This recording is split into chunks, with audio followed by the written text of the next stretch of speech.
ఈరోజు గత గంట నుంచి మీతో కూర్చుంటే రాజకీయాల్లో ఎంతోమంది వస్తుంటారు వెళ్తుంటారు.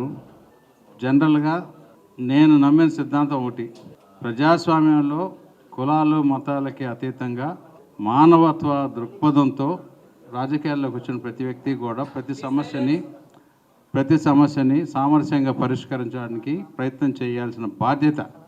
నేనేదో సహాయం చేశాను ఎప్పుడు అనుకోలే.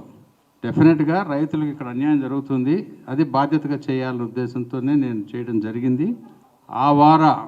ఈరోజు నాకు ఇంకా మీరు బాధ్యత పెంచారు, మీరు అందరూ మాట్లాడిన దాన్ని బట్టి.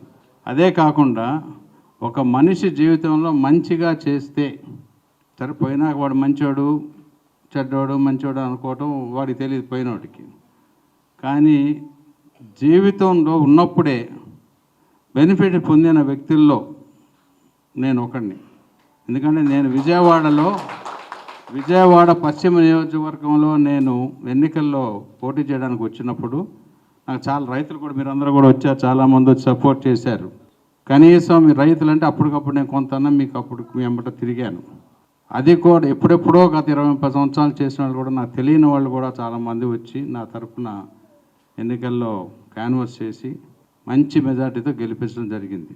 దానివల్ల మానవత్వ దృక్పథంతో మనుషులతో మెలుక్కుంటే వచ్చే బెనిఫిట్ ఏంటనేది అది ఒక నిదర్శనం.